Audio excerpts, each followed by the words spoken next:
ये match do और die था।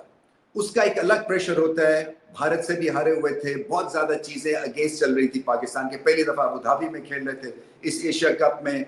श्रीलंका का track record of late Pakistan के अगेंस्ट बहुत ही इंप्रेसिव है। इन सब चीजों को सामने रखते हुए ये बहुत बड़ी जीत है, बहुत बड़ी परफॉर्मेंस है, क्योंकि इससे आपको लिफ्ट मिलती है। और पाकिस्तान को ऐसा मैच चाहिए था, टफ मैच बना इन दी एंड, हालांकि होना नहीं चाहिए था, बट जीत जीत होती है। फिर आगे बांग्लादेश है, अगर आपका दिन होता है तो बांग्लादेश को भी आप हरा सकते हैं। तो एक लो से अपने आप को दोबारा से पांव पे खड़ा करना ये मुश्किल काम होता है, खासतौर पे इतने बड़े टूर्नामेंट में। मगर पाकिस्तान ने जो है वो गलतियां कम की। श्रीलंका डिसअपॉइंटेड होंगे क्योंकि क्लियरली 130 रन की पिच नहीं थी, तो पाकिस्तान को नंबर कहाँ मिले। बॉलिंग में आउटस्टैंडिंग बॉलिंग की है, शाहिन अफरीदी एक दफा खड़े हुए और होश जज्बे के साथ बॉलिंग की। जब वो विकेट्स लेते हैं तो प्रेशर एकदम से रिलीज हो जाता है। हारिस रऊफ के पास जो है वो मैजिक है एक तरह से विकेट लेने का। एक्सपेंसिव होते हैं, हाँ कईयों को पसंद आते हैं वो, कईयों को नहीं आते, बट मेरी किताब में वो इसलिए इंप्रेसिव रहेंगे क्योंकि विकेट्स लेते हैं और सबसे मुश्किल ओवर्स वो आके करते हैं। इसी तरह से हुसैन तलत को आज इस्तेमाल किया गया, उन्होंने 2 विकेट्स लिए। सो मैं चाहूंगा कि सलमान अली आगा अपने ऑलराउंडर्स को और ज्यादा अच्छी तरह से इस्तेमाल करें। अब नवाज की बारी बॉल में नहीं आ रही, एक आधा देखें, उनको भी ओवर चखाना चाहिए क्योंकि वो खेल रहे हैं एज एन ऑलराउंडर। वो बैटिंग तो लाजवाब की, उसकी बाद में बात करते हैं, बट इनमें पोटेंशियल है कि एक आधा या 2 ओवर्स जो है ये अच्छे आपको करवा सकते हैं। सो जहां पे आप देखते हैं कि किसी बॉलर का या रेगुलर बॉलर का दिन नहीं है तो फिर आप इनका इस्तेमाल करिए, या वैसे भी कॉन्फिडेंस देने के लिए। देखिए ना, अगर 4-5 मैचेस में वो बॉलिंग नहीं करेंगे तो फिर उनका कॉन्फिडेंस चला जाएगा। और मत भूलिए कि अभी एक ट्राई नेशंस टूर्नामेंट में उन्होंने हैट्रिक ली थी अफगानिस्तान के अगेंस्ट और लाजवाब बॉलिंग की थी। ठीक है, कंडीशन थोड़ी सी मुख्तलिफ थी, बट इसके अलावा, इसके बावजूद भी आपको कॉन्फिडेंस इनको देना है।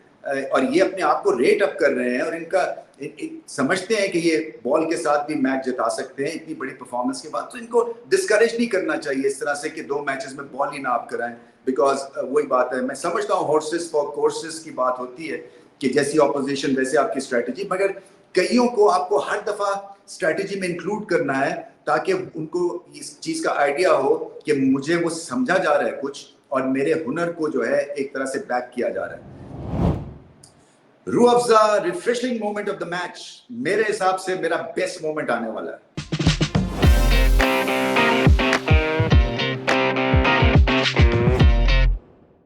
रूह अफ़ज़ा की तरह जो मीठी इनिंग्स खेले, जो कि लाजवाब इनिंग्स खेले, जो कि रंग बिरंगी इनिंग्स खेले, वो थे मोहम्मद नवाज मेरे हिसाब से। ठीक है, हुसैन तलत की कंट्रीब्यूशन एज एन ऑलराउंडर बहुत अच्छी थी, बट जिसने इस रन चेस में डिफरेंस पैदा किया वो मोहम्मद नवाज से। अगर वो कहीं जल्दी आउट हो जाते या वो इस तरह की इनिंग्स ना खेलते तो ये मैच फंस गया था, क्योंकि लास्ट ओवर में देखे ना, कॉन्फिडेंस लो है पाकिस्तान का। अगर सपोज विकेटें एक आधी गिरी हुई हों और 6 रन ओवर या लास्ट ओवर में 6 रन भी करने पड़ते तो फिर ये मैच और लटक सकता था, बट इन्होंने वहां तक नौबत ही आने दी और बहुत ही आला हिटिंग की, बहुत कॉन्फिडेंट लगे वो।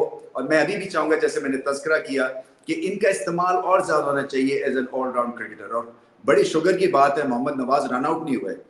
एक तो इनको रनिंग बिटवीन विकेट्स के ऊपर भी बहुत काम करना है। मेरे ख्याल इनके पार्टनर को बेबी सिट करना पड़ेगा regarding calling between the wickets, ताकि वही बात है ना, जैसे लाहौर में आप ड्राइविंग करते हैं तो अपना ख्याल नहीं करते हैं, आप दूसरे की जैसे वो चला रहा होता है ना गाड़ी, आप उस हिसाब से अपनी ड्राइविंग एडजस्ट करते हैं। तो नवाज की भी जो एक कॉलिंग है ना, वो आई थिंक इनके पार्टनर्स को ज्यादा करनी पड़ेगी, क्योंकि ये कई दफा जो है ना ये गुमसुम से हो जाते हैं। जैसे होते हैं ना कि वो एक बहुत ही इनका कनेक्शन ही अलग हो जाता है जब ये कॉल करते हैं या जब ये भागते हैं। सो रन आउट नहीं हुए, बड़ी अच्छी बात है, बट क्या लाजवाब बैटिंग की है। मैं चाहूंगा बॉलिंग भी सलमान अली आगा इनसे करवाएं और इनका भरपूर इस्तेमाल करें। जो लटका पाकिस्तान वो रन चेज में लटका, इसलिए कि चले बिगिनिंग तो ठीक ठाक ही थी, मगर उसके बाद जब विकेटें गिरी तो उससे फिर प्रेशर पड़ गया मिडिल ऑर्डर के ऊपर। और अगर हुसैन तलत ये एक मंझा हुआ डिसेंट हैंड ना खेलते और नवाज आके फायरवर्क्स ना दिखाते तो शायद मैच लटक जाना था।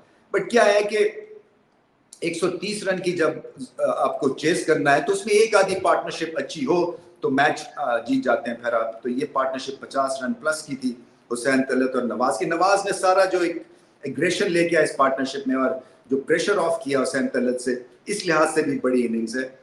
हुसैन तलत देखें 130-140 के स्कोर या टारगेट पे तो ये परफेक्ट हैंड खेलते हैं, मुझे ऐसा लगता है कि जैसे पहले बैटिंग करनी है तो आपको थोड़ा सा टेम्पो रन रेट और ज़्यादा बढ़ाना है, और आई एम श्योर कि हर क्रिकेटर जो है वो अपने आप को चैलेंज करता रहता है, तो इनको जो चैलेंज यही करना है कि मैं मानता हूँ 3-4 विकेटें गिरी हैं तो you have to be smart, but अगर नहीं गिरी हुई और आपको 2-3 ओवर्स की विंडो मिली है तो उसमें जाके पहले बॉल से फिर आपका रडार सेट होना चाहिए। तो ये अभी उनकी बैटिंग में इम्प्रूवमेंट यहाँ पे होने की जरूरत है, बट सिचुएशन को बहुत अच्छा रीड किया उन्होंने, सिंगल्स निकाले, बड़ी 1-2 हिट्स भी अच्छी खेले, और फिर नवाज ने जैसे मैंने कहा कि आउटस्टैंडिंग इनिंग्स खेली, पक्की शॉट्स, छक्के लगाए, कॉन्फिडेंट दिखे, और मैं समझता हूं कि इस इनिंग्स के बाद शायद उनका बैटिंग ऑर्डर भी आप ऊपर लेके जा सकते हैं, क्योंकि इनको फ्लोटर पे भी इस्तेमाल कर सकते हैं, आप कभी नंबर 3 पे डाल सकते हैं बैटिंग फर्स्ट, जब आपको एक अच्छा खासा डिसेंट स्टार्ट मिल जाए, या रन चेज में जब आपको ज्यादा रन्स की जरूरत है तो फिर इनकी भी प्रमोशन हो सकती है। तो out of the box thinking इनके लिए खास तौर पे strategy with in the strategy बनानी पड़ेगी, क्योंकि फॉर्म जो है ना उसको सल्यूट करें आप। तो ये बॉल के साथ भी फॉर्म में है नवाज, जैसे मैंने कहा, और बैटिंग में तो लाजवाब आज बैटिंग की है। सो इनको इनकरेज करें, इनको कॉन्फिडेंस दें, ये कम बैक करें, और लाजवाब कम बैक है, इनको पहले ही बाहर नहीं होना चाहिए था। बट ये जैसे मैंने कहा लुबे लुबाब ये है कि श्रीलंका की बैटिंग इसलिए कि वो समझे नहीं, वो भी पाकिस्तान वाला हिसाब हुआ ना कि वो स्ट्राइक रेट और पहले बैटिंग के चक्कर में बहुत ज्यादा शॉट्स खेल गए, विकेटें गिरी, रिदम टूटा और गए वो।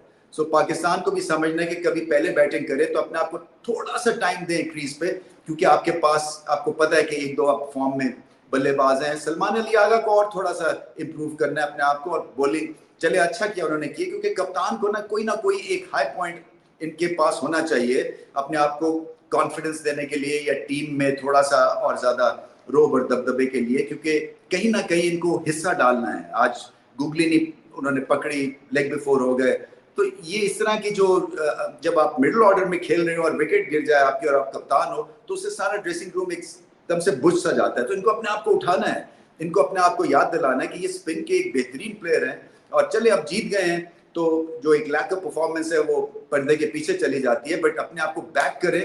ये मत कहें कि जी आप भी चले जाओ कि मेरी बारी ना आए या मैं 7वें नंबर पे शिफ्ट हो जाऊं, नहीं, हेड ऑन ले, अपने रोल को डिफाइन करें और अपने आप को बैक करें कि आज मैं मैच जिता के आऊंगा। बट मैच जीता पाकिस्तान, डू और डाई मैच था, टफ मैच था, साइकोलॉजिकल तरह से अपने आप को उठाना था इंडिया के बाद। सो कोई पता नहीं आगे चल के फाइनल में पाकिस्तान और भारत का एक दफा फिर से मुकाबला हो जाए, but one step at a time. अगला मैच है पाकिस्तान का बांग्लादेश से, और बांग्लादेश ने श्रीलंका को हराया, सो वो भी एक टफ मैच है। पीक सही टाइम पे करना है पाकिस्तान को फॉर द फाइनल, और अगर बांग्लादेश से जीतते हैं तो फिर सीधा फाइनल में चले जाते हैं।